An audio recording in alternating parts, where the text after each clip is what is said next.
Hey, what's crackin', Kuma Corporation? Welcome back to a new video. For those of you new here, my name is Professor Bubs, and I used to be an anatomy physiology professor way back when.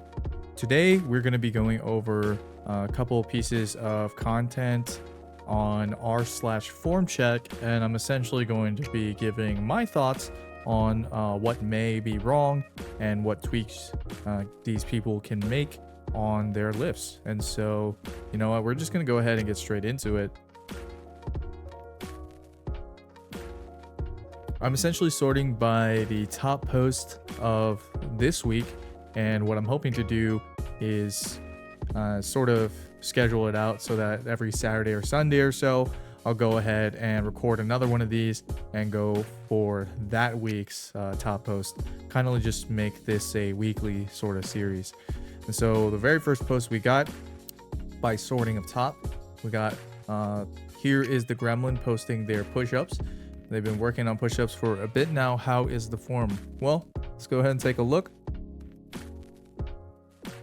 So the push-ups look pretty solid to me. No real major issues, at least just from this one video. Little tiny nitpicks, you know, for me. I would say that there may not be enough core engagement. There is like the slightest bend. Now I can't tell obviously if that's, you know, the shirt maybe hiding some of the actual real positioning of the torso. This midsection here around the rectus abdominis could be that. It could just be due to some kind of anterior pelvic tilt, which is making it look make the core look less engaged than it actually is. Just from this video, purely from this video, I would say it looks pretty good. Another nitpick I could say is like the upper back doesn't look as engaged as it could be, but you know, with push-ups, with body weight exercise like this for an individual that doesn't have, you know, excessive body weight in terms of body fat, looks pretty good. I wouldn't really worry too much about that. I will say, however, that with push-ups, you know, especially if you are training some heavier compound pressing movements, I will say like push-ups is a great way to kind of train that mind muscle connection to the upper back to stay engaged, so that it can kind of transfer over to some barbell or dumbbell work you might be doing. But overall, push-ups, they look fine. Look good to me. Now we got a deadlift post. Let's go ahead and watch this.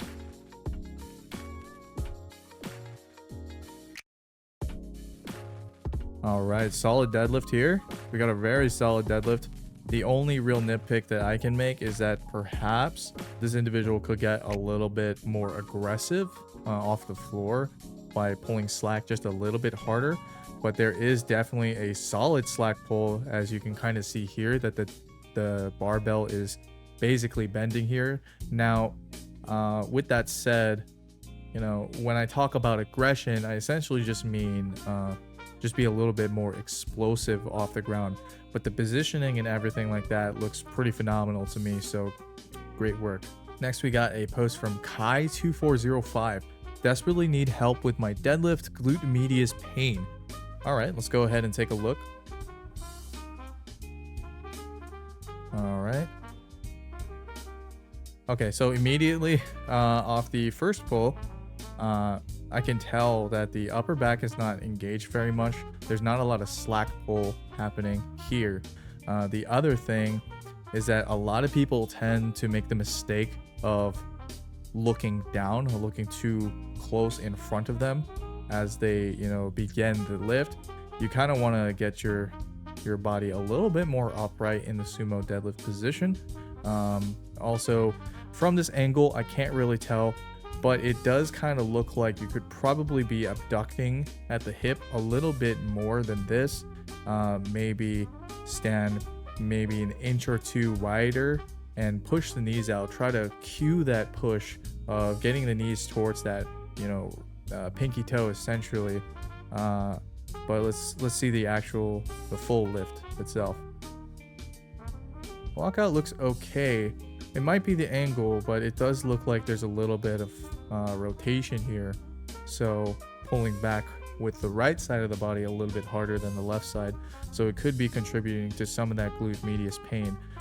Now, with that said, it's a little bit tricky because sometimes you might think it's like a glute issue, but it could be more of a hip flexor issue, namely like the psoas muscle or the iliacus muscle. But basically, I often see it a lot in the athletes that I've coached in the past and coach now, that if they are complaining of some kind of glute pain, it's actually more the hip flexor. And the reason why is that the hip flexor is attached to the spine, and if we're in the case of a deadlift like this, where it kind of looks like that there's some sort of thoracic rotation happening, in this case rotation towards the right side, you could be over reliant on one side as opposed to the other, and that strain could be what's actually causing the pain rather than the glute itself. So one tip that I could make is, one, of course, take some time off and kind of recover, let your body recover. Don't just keep training through pain. That's never a good idea. And two, I would say opt for a double overhand grip for now, just so that we can kind of see whether or not that overuse on that one side, that right side, kind of corrects itself, and that you start to see your deadlifts and your body in the standing position, the lockout position, is kind of not, tilted to one side over the other. And with those changes, like I mentioned, the thoracic rotation and taking the stance out just a little bit, and then switching to a double overhand grip, a hook grip, whichever, doesn't really matter, could help with that pain that you're experiencing. Otherwise, solid stuff. Definitely not a horrible deadlift, but there's a couple things that could be worked on here. All right, we've got our next post from Mathematician Shot 445. Think I've finally got decent squat form down. How's this look? 155 pound squat at 145 pounds body weight. Great stuff. Love to see it.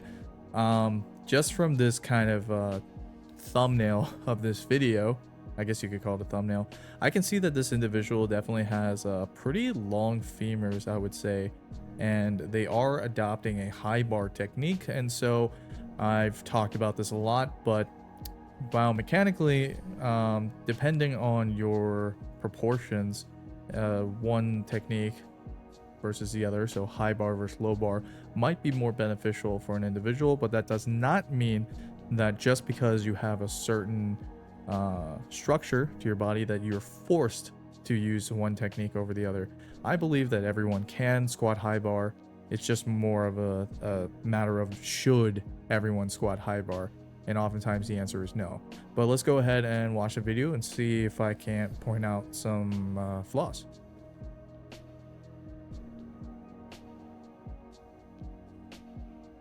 All right.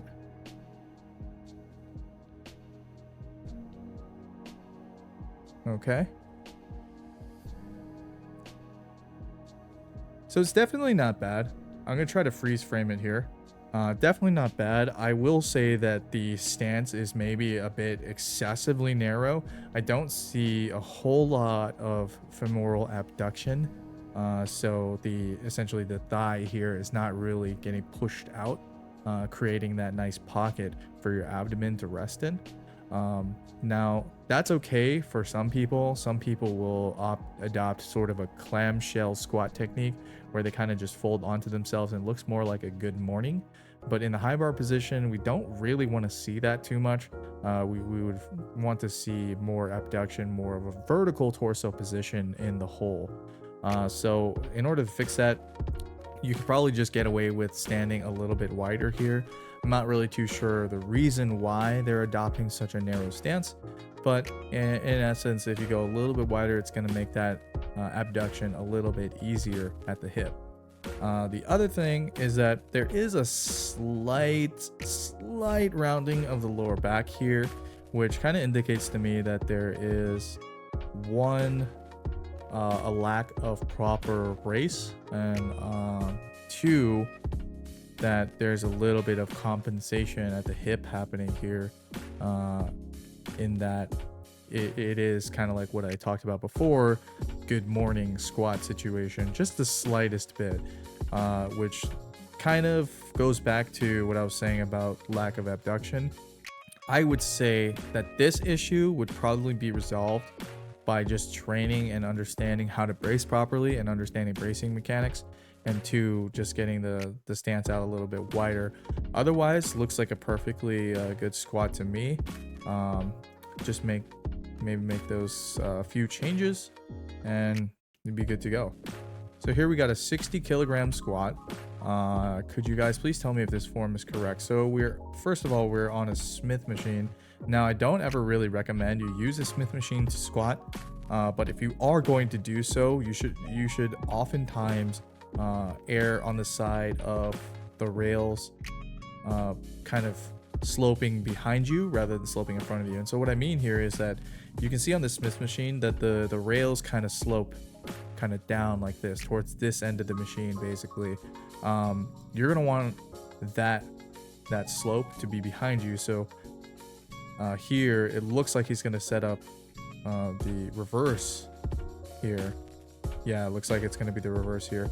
So if you are gonna use the Smith machine, if that's kind of like all you have available to you, just try to get that machine to the slope to be on your back rather than on your front.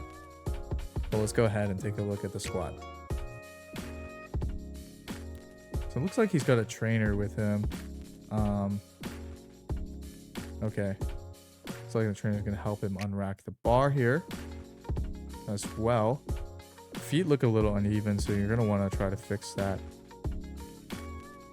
Okay, so immediately in the hole, we can see that this individual has kind of maybe tight hips or maybe just a lack of mobility in general, but more so on this side versus this side. Now, I don't know if this is filmed mirrored. I don't think it is, because it looks like this lettering is the right way around.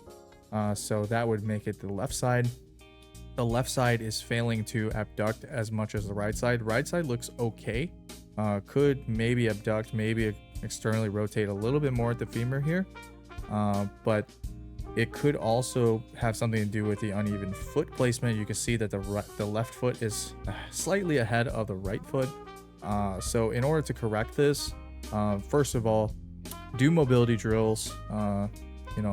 Definitely static stretch after your lifts in order to improve flexibility and mobility. And then lastly, if you take it a little bit wider and then even out the foot placement, it might make it a little bit easier to achieve that kind of proper depth and that proper positioning. Otherwise, very solid drive out of the hole. I don't see any real valgus issues happening here, so pretty good stuff. It's really just that lack of abduction again with this left leg here that's kind of the problem. And if this is kind of like what your squat looks like, just taking those little suggestions that I made can definitely help you a lot. Also, last thing, you could just turn your foot out a little bit more if you are having some ankle mobility issues. You could just turn out the foot a little bit more, make that a little bit easier on you. But otherwise, a great start. Definitely room for improvement, but a great start. Yeah, that's pretty much all I have to say about that one. So we got can't feel pull-ups in back, only forearms. Interesting, only forearms. All right, let's see what's going on here. Okay.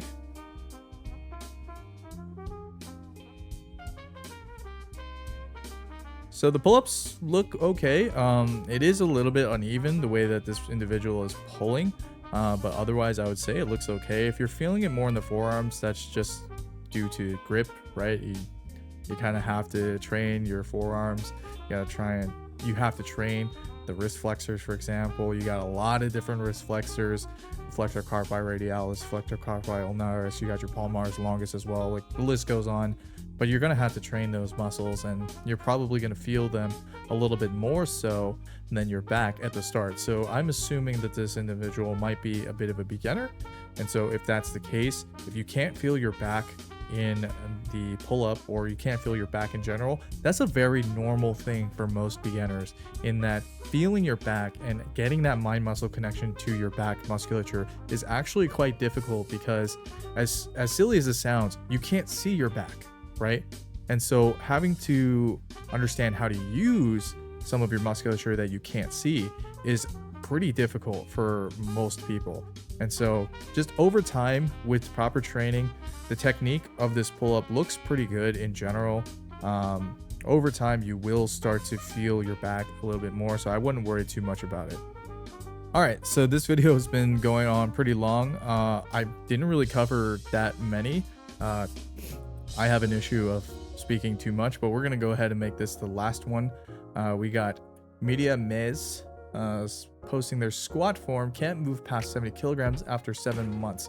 Yeah, let's go ahead and take a look at this squat, and I'll give some of my thoughts.